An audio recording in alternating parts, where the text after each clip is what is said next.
And we're live. It's Monday. I'm Eddie Stone. Nice of you to join me. I appreciate our chance to connect on these lives. I've enjoyed a great deal the past several weeks doing these, and certainly all of you that are providing feedback, and some of you are kind enough to save it for direct message, but just so you know, it's okay, I can take it. So we're having fun. And in fact, part of doing these lives plays into our subject matter today. So our subject matter today is comfort zones.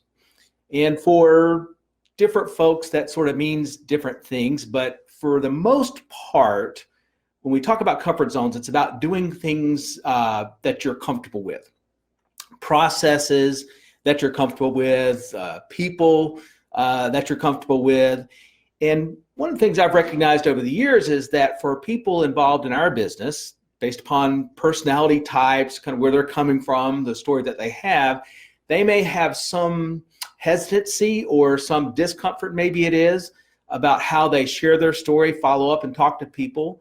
You know, you hear these sort of throwaway comments about people would rather have a near-death experience than publicly speak and things like that. So maybe sort of that all of it plays into our anxiety.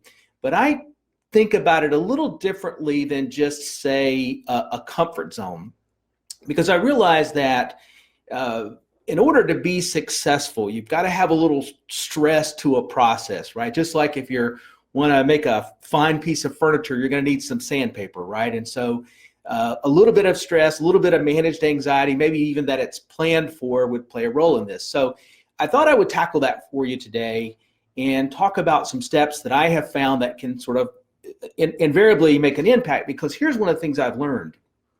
If you do sort of fight this idea of a comfort zone or stepping outside of your comfort zone, ultimately the way life works is invariably we all find ourselves confronting with enough stress of our circumstance that we have to make a change.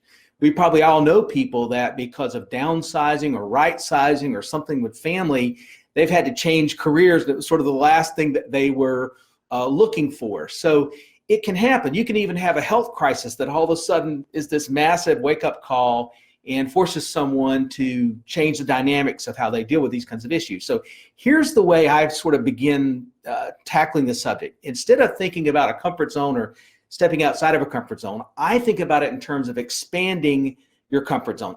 In fact, what I'd love to see is a person to have the largest comfort zone possible, because the range of possibilities for us with a larger comfort zone are just greater. So this is sort of the way I sort of tack into this issue. So what are the 5 sort of key things that I can suggest that you can work with? And we're certainly not limited to just 5, right? And in fact, in the comments below on the page over here, if you've got ideas on this, I'd love to get a dialogue started, because it's one of those sort of fundamental issues, whether we're talking about just health-related issues or developing a business. So here's the first one, and it's pretty simple.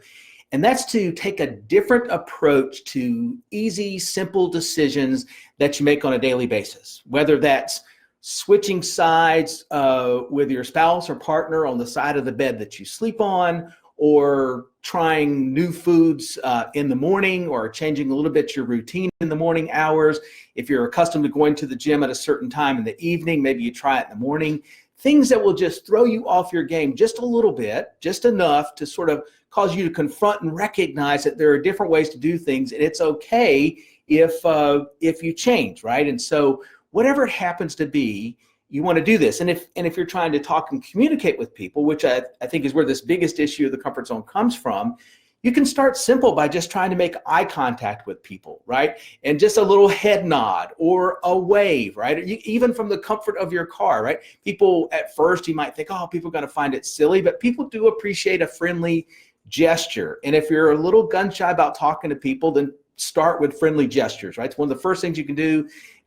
You can take it a step further and start to say hello to people. My wife, Maria, she may not be completely happy with me for bringing this up, but sometimes she can be a little shy about these things. And so when we go walk in the park, one of the tracks we walk, she makes it a point to say hello to people she sees coming sort of against the direction that we're going, right? And I really find it's amazing, because people have their head down or their headphones on, and oftentimes you're not sure that they want to be communicated with, but invariably, people sort of light up and smile. And after a while, you see people that you've seen on that same track before, and it can have a really positive impact, not just on your day, right? You're doing it for that reason, but also on their day. So take a different approach. Number 2, instead of hitting the easy button on decision-making processes or things where you can, hit the pause button instead.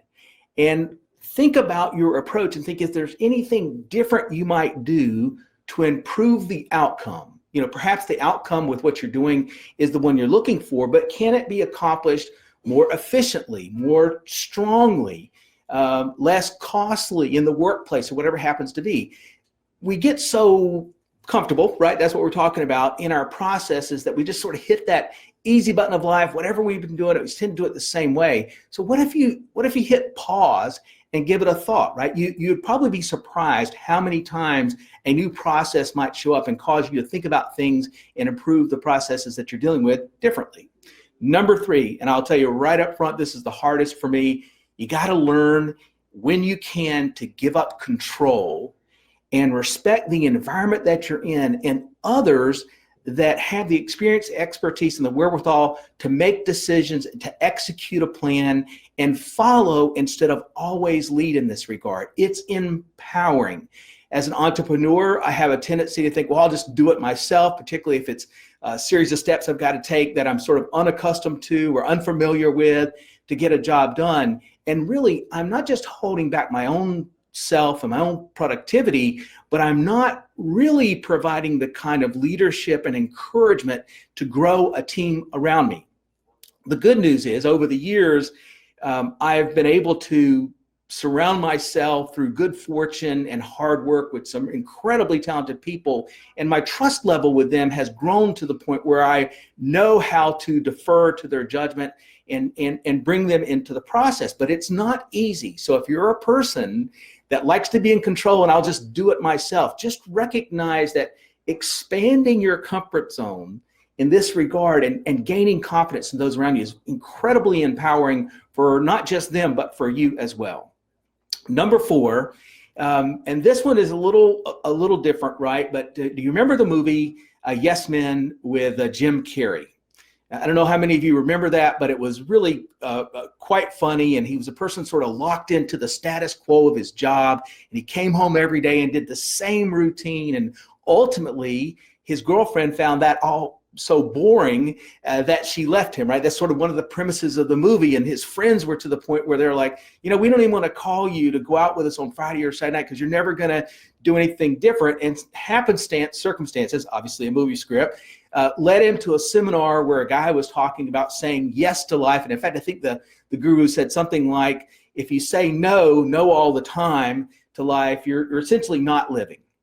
And it was a funny comedic movie, but there are a lot of life lessons there about embracing things and not being caught up just in being comfortable with what you do. Now, I don't know that we can go around saying yes to everything. I don't know if that makes a practical sense, but it is an idea to kind of keep in mind when embracing new foods or whatever it happens to be, new exercise, whatever it happens to be, right? Yes can be magical in how empowering it is and ultimately how exciting it can be. Now, number 5 of our 5 here, so we talked about taking a different approach, hitting the pause instead of the easy button, giving up control, agreeing to say yes more, right, to life than you would normally consider. Number 5, and this gets a little advanced, is make a list of what I call growth goals. Thinking about your life and your routine and that comfort zone, what are goals or objectives you could establish for yourself that would expand that comfort zone, which is really what we're trying to do, is expand that comfort zone so that you're more comfortable in a broader series of circumstances. And here's probably the kicker for that. Try to find somebody that can be an accountability partner. And maybe it's not a direct person, maybe it's a social group on Facebook or something like that, but someplace where you can kind of put that out there to the public so that it's a challenge to yourself to keep up with it. If you just write it on a little piece of paper and you stuff it in a drawer and you never visit again, That's not the same, right? That's really hitting the pass button instead of the yes button, right? And so you want to think about making a list of things that would really expand your comfort zone. I know a lot of you, but I don't know you from a daily routine. And so where are those challenges at, and what can you do to expand that? So just to encapsulate here real quickly, take a different approach. Hit that pause button instead of the easy button all the time. Got to give up control in life on occasions. Find something to agree to that you typically would say no to, and make a list of things that can expand that comfort zone. Now, in this regard, here's what I would call maybe a pro tip to consider. Because all of this, in context, right, we're talking about trying to live a more fulfilling life. If you've got goals of expanding a business or increasing your influence to other people, obviously that requires communicating and talking to people, and not just hiding behind the keyboard, or not just hiding behind being on Facebook. But there's another side to this, because good or comfortable, right? A lot of you that I see popping in here on the right side here that are a part of this live, you're really good at what you do. But I learned years ago, number of different books and things that I read, including this one, which is by Jim Collins, which is called Good to Great, that good enough can be the enemy of greatness. And particularly as we get older, I think we can sort of lock in and say, okay, I'm good enough at this, or I'm good enough at that. But when we sort of settle in that way, we're not really exploring the outer reaches of what we're capable of. So I've really learned to appreciate that if we don't continue to ask the questions, if there's not some self-examination, then our chances of reaching that furthest reach, that furthest outside of our potential, then we never get there. And that's unfortunate, because I'm a big advocate of whomever is in your life doing what you can to encourage them to reach that full measure of what they're capable of, because that's where life is exciting, that's where it's fulfilling, and that requires a little bit of tension, a little bit of uneasiness. So sort of keep this in mind. If you're looking at something on that list, right, that list of things you can do, look for things that feel a little uncomfortable, even to write down, right? Maybe the bottom three of, say, a list of 10 are things you say, there's no way I'm doing that. But you know what? If you work through the first 7, you might find all of a sudden you've got that courage to embrace that, and you realize failure here is not really failure in a life or death situation. So just keep in mind, good to great. This is all about finding the very best part of yourself, not just for what it would do for your business, but also the personal aspects as well. With that, I'll leave you for the day. I'll be back on here on Wednesday. Thank you for your time and attention, and make this week the best week it can possibly be. Bye for now.